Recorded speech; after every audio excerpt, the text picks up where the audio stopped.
A recent poll showed that 3/4 of Americans say members of Congress should not trade stocks while serving in Congress. For Pelosi, who's supposed to represent the people who elected her, to get so rich while serving seems not to be a strange idea. In fact, personal gains never seem a taboo for her. A lot of what she has done or said seems just about herself, other than overall interest of the people or the nation. For her, vanity comes first. In February 2020, Pelosi ripped then-President Donald Trump's State of the Union speech into pieces right after he delivered it. Even CNN, the liberal-leaning channel, called this unprecedented, aggressively rude, and unapologetically meant to rile up her base. It was divisive but effective. And this was not the only time she stole the spotlight by being theatrical. 他的性格都有那种表演性的性格，那种喜欢捕捉镁光灯的性格。这个记者 camera 如果没有对着我，我就会觉得惶惶不可终日。 Another example of a penchant for political vanity is her decades-long bias on China. Former CNN Beijing bureau chief Mike Chinoy described her as someone who has a penchant for high-profile gestures designed to poke China's communist rulers in the eye, regardless of consequences. And her latest trip to Taiwan was just that. I'll be frank about it. She just wants to poke China in the eye. She is going to lose the speakership position most likely at the end of this year after the midterm elections. If I understand correctly, even if they do win, she will be stepping aside to have a next generation from the Democratic side. But anyway, the point is, I think the Democrats will not just lose; they will be hammered in the House, not in the Senate, and therefore her chance to ever come as a speaker to Taiwan. She could come as a congresswoman, as part of a codel, but as speaker will have evaporated. And I think that is essentially what she's trying to get at, to poke China in the eye when she can. Since the beginning of 2022, Pelosi has been contemplating a visit to Taiwan. In April, she had to cancel the trip last minute due to COVID-19.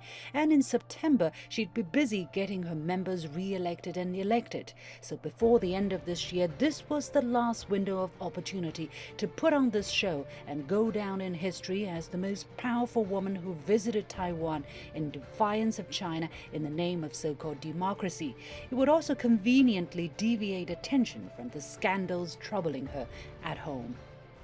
By allowing Pelosi to throw her weight into this regional issue, it's like United States throwing a 500-pound gorilla to the cross-strait issue and very clearly become an intervening factor of what the people and leadership across Taiwan Straits should decide.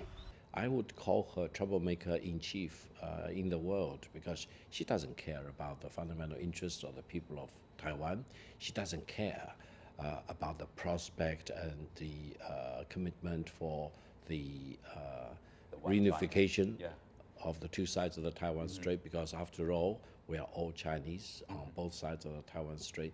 Public relations card that could be used by the United States to try to bring condemnation onto China, because China feels, and the U.S. has accepted, that Taiwan is part of China. But now they're trying to rewrite history, and Nancy Pelosi, in a combination of ego and American exceptionalism, selective values, is going along with that.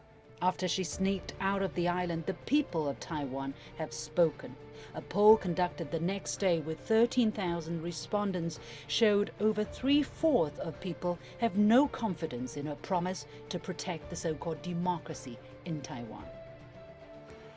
Nancy Pelosi may be exiting from the post of House Speaker very soon. When she looks back, she will have little to claim as a political legacy. On issues which she felt strongly, such as guns and abortion rights, little progress has been made under her tenure. She did pull off the Taiwan gimmick, but that will not solve any domestic woes that plague the American people, but rather quite the opposite.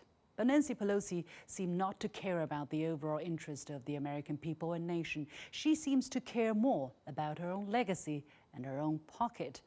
The French King Louis XV had an expression, après moi le déluge, meaning after me the deluge. It's an attitude of indifference towards whatever happens after one's gone. Pelosi truly embodies that spirit. Only her personal legacy and wealth matter, or else be damned.